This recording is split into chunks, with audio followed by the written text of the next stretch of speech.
નમસ્કાર દોસ્તો, આજ આપણે સમજીએ કે મોબાઈલમાં કોલ ફોરવર્ડિંગ કઈ રીતે એક્ટિવ થાય છે અને એને ડીએક્ટિવ કઈ રીતે કરાય।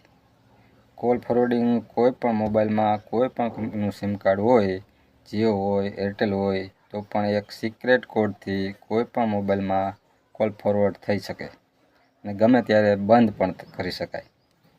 તો જુઓ, આ માટે આપણે સૌપ્રથમ ફોનમાં ડાયલર મોડમાં આવી જઈએ અને ડાયલ કરીએ *21#। આ કોડ નંબર ડાયલ કર્યા બાદ આપણે એ મોબાઈલ નંબર ડાયલ કરવાનો છે જે નંબર ઉપર આપણે કોલ ફોરવર્ડિંગ કરવા માગતા હોય। જે નંબર અહીંયા ડાયલ કરશો એ નંબર ઉપર આપણી બધી કોલ ફોરવર્ડ થઈ જશે। હવે મોબાઈલ નંબર લગાડી છેલ્લે હેજ લગાડવાનો છે, ત્યારબાદ કોલ ઓકે કરવાનો છે। આ રીતે *21# મોબાઈલ નંબર છેલ્લે હેજ લગાડવાનો છે।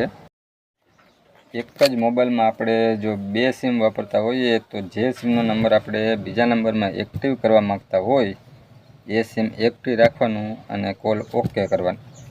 કોલ ઓકે કરતાની સાથે આપણી સ્ક્રીન પર આવો મેસેજ જોવા મળશે, કોલ ફોરવર્ડિંગ સક્સેસ।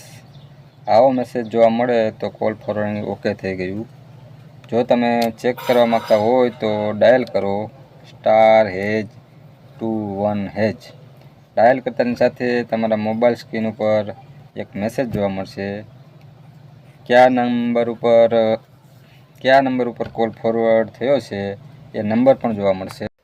હવે આપણે આ કોલ ફોરવર્ડિંગ બંધ કરવા માગતા હોય, ડીએક્ટિવ કરવા માગતા હોય તો ફોનમાં ડાયલ કરો #21# અને ઓકે કરો, એટલે આ કોલ ફોરવર્ડિંગ ડીએક્ટિવેટ થઈ જશે।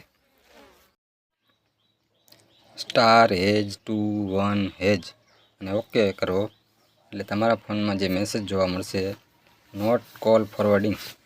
વિડીયો પસંદ આવે તો વિડીયોને એક લાઇક જરૂર કરજો અને ચેનલમાં નવા હોય તો ચેનલને સબસ્ક્રાઈબ કરજો। આવા જ ઇન્ફોર્મેટિવ વિડીયો જોવા માટે જોડાયેલા રહો ગુજરાતી જ્ઞાન 24 સાથે।